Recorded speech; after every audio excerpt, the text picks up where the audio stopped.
Hello people of the internet, Salvage Gaming here, and today we're just gonna have a bit of a talk. So I haven't done like a video like this in a while.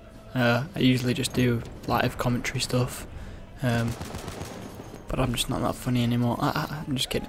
Right, so yeah, so as you can see, playing some Battlefield, and I just thought I'd play this because today I'm gonna talk about just the new Battlefield, what can we expect, and just my opinions. So obviously, here's what we know. It's set during World War II. Now, I don't mind World War II classic place to set a game, you know. But, you know, they could go with an alternate timeline of World War II, or I really want a modern shooter. I haven't had a modern shooter in a while. Proper like Modern Warfare 2 type shooter. But yeah, so this Battlefield 1 is like no other Battlefield, and it is literally, I've seen gameplay and it's basking in the carnage of any other Battlefield that we've ever seen. So the other thing I love about this game is that it's keeping the 5 classic game modes. So first one is my favourite, which is Conquest, or Conquest Large, and then obviously it's keeping all the others, but as well as creating its own like pavement for a newer Battlefield experience for like veterans like myself, but for new players too. Battlefield is to release on PlayStation, PC and Xbox all at the same time, and a trial will be released on October the 11th, and traditionally only given as a portion of the game. Now this is good because it allows everybody to play the game. So far I'm pretty much it's only anybody that's like giving the game publicity, or people that have pre-ordered the game, that have been allowed to play it.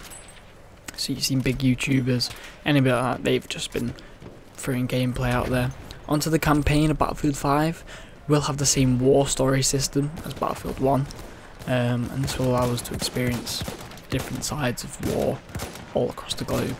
So it's showing us different sides to World War II instead of the dingy, shitty back alleys of France. We're getting like Arabia or some shit. That's not too bad. First of the campaigns will be called Nordlys. Put it on screen there, right there. And this will centre around a young Norwegian girl who joins the resistance against the occupying Nazi forces. Like I said, we haven't seen Norway ever in any World War II game that's popular, so to speak. Because I can imagine, I don't know, there might be some Norwegian back alley independent game maker that might have done it.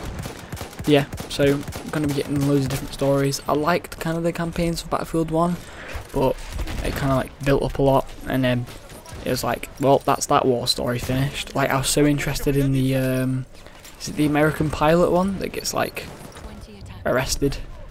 That was good, but nothing really went about it. Pretty shit.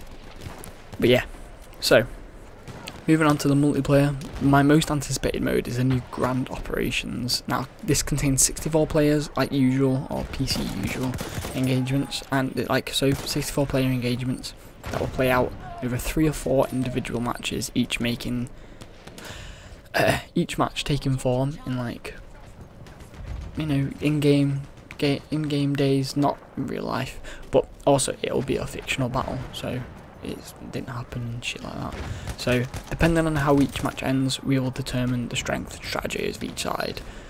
Things such as artillery and players will influence the following matches. So if you, I don't know, lose most of your artillery in the first round, you're not going to do pretty good in the second round. And the good part about that is that with the final match, the third, which will give players 1 life to fight and kill as many opponents as possible, all matches may not reach that, like the second, like the opposing side can win against you in the second round just because of how much they do in the first, and like you being really low in resources on the second.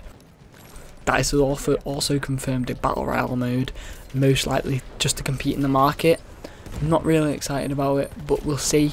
You know, I'm probably going to give it a go, but it's not going to be the main game mode of play. Most of the game modes I'm going to be playing is Conquest or Grand Operations, just because Grand Operations seems like something interesting where you actually have to think about what you're doing instead of people rushing in. You know, you're going to have to hold a front line, and there'll probably be a lot more medics this time because Battlefield 1 for some reason everybody got Battlefield 1 and thought fuck being a medic, but probably because they gave you really shit guns. Luckily I found a gun myself that's pretty good. You can see me most of it using in this gameplay. But yeah, so big gameplay formulas have been changed, like so ones that definitely will challenge our players, such as that Grand Battle Rations. Whenever you spawn into the game, whether it be multiplayer or single player, you're not going to have the full ammunition that you usually used to, and supplies. DICE would like, or well, they've stated that players will need to make big decisions on whether you press the attack or immediately resupply. Squad play has been also a core element of Battlefield, but this time they are putting it right at the forefront. So with squad revives being introduced a lot quicker than normal revives, so everybody can revive each other a lot quicker to do it with squad revives. You can only spawn if you're in a squad.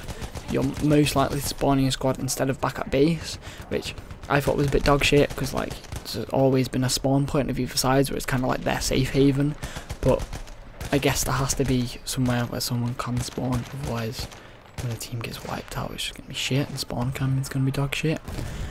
But squads we'll be able to reassign leadership as well if the current leader is just shit and isn't playing correctly of what you'd like them to do. So allowing this to happen allows the squad to happily rely on each other instead of having some mong from like Indonesia or something that's got dial-up internet trying to command you and it's just not working. More than that, I like always squad play. Anytime you see me playing Battlefield, obviously none of you guys have ever met me playing Battlefield, I'm always on the mic speaking to my teammates, usually raging, but mostly speaking to my teammates, just keeping them updated on what I'm doing. And I always put in a chat if there's like a enemy tank coming to an area that I can't take out myself, just so we can get like defense set up on that point. And I think that's really good that they're introducing this more, because squad gameplay for me is a lot more important. I have a video with Joshy, I'll whack that in the description, or just throw it up in the right hand corner, whatever. And that is like, even though there's two of us, we pressed, like he had a riot shield and I had a machine gun, and that's like squad work. Even though it wasn't efficient, in bigger numbers could be a lot more efficient. So say we went up in the elevator, I'll show you like the clip now where we go up in the elevator and I'm stood behind him. Say we had two people stood there with a riot shield, possibly filling up the complete area of the elevator. We could easily set up a massive defense there. Obviously all that it'd take is one nade, that's pretty shit, but you know, hopefully we've taken everybody out by then. But yeah, squad gameplay allows a lot, and I love the fact that in Battlefield 1, one thing I do love about Battlefield 1 is I get really competitive now because of the leaderboards we get on the front. So I always play as medic. I'll show you a clip here where I'm like on the leaderboard, and you can see that my emblem is very close to what a medic's would be. It's like the medic symbol as well as the plus sign. So I always play medic. I'm always the medic on my squad teams. Whenever I play with my mates from like college and that, I'm always the medic. We have a set engineer, set sniper and set support.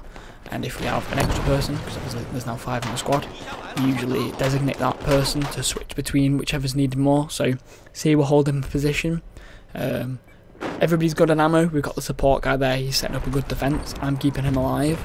The other players, sniper might be out and about, so we could possibly designate that person to a medic to help me revive support players more, or keep an eye on other players, just so we can keep the defence on that point going. So if I'm able to do that now, and it's more reliable, so someone is going to take that initiative to help me hold a point, then it'll be a lot better for me playing, and veterans alike playing Battlefield. Thankfully DICE and EA have vowed that there will be no randomised loot crates, so they're actually taking their foot out of the market.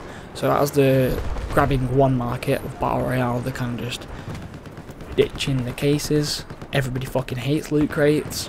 No one knows why they were introduced and where. It kind of started with Overwatch, I'd say like Call of Duty, somewhere kicked in. But with cosmetics, you'll be able to customise your character and vehicles. DICE aim to have at least every game, every character be different. So instead of say an assault class, looking like every assault class, you're going to have your assault class, I don't know, with one with a bandana on and like, I don't know, hatchet or some shit, or one wearing like old military fatigues or something. So every character is meant to look different. There's not going to be an engineer that looks like every other engineer, unless obviously friends create a distinct look. So to identify the squad, that would be a cool idea. Certain thing that each squad member has. Once again, also reinforcing the kind of play of squad members. If you join your friend and their engineer, and you kind of like the guy with the backwards cap and the fucking headphones, but you're playing assault and you have to just wear a casual helmet, you might just be a bit jealous. You never fucking know. So now you've got the choice to be the same, I guess. But yeah, so that's about everything I kind of want to go through. Most of the stuff you need to find on Battlefield are on the internet, so anything I've missed out, leave it in the comments if you want me to correct me on some stuff. I don't know. If you all want to share information that you've found out yourself, leave that in the comments. Anything else you want to find out that I haven't mentioned, please go and Google that. Anybody that watches this and decides they're going to get Battlefield 5 for the Battle Royale mode, please unsubscribe and leave, because I fucking hate you. And I'm joking. You can stay, kinda. But yeah. So, if you guys are on PC, good, enjoy yourself. That's about it. If you'd like me to do more videos like this, please leave a like and a comment, and I'll see you guys in the next one. Peace.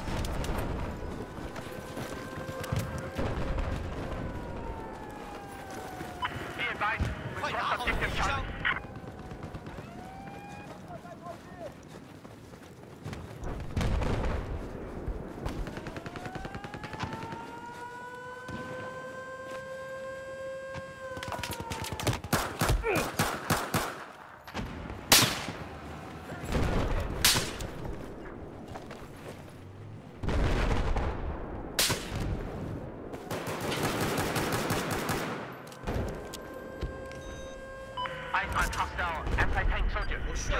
Your position.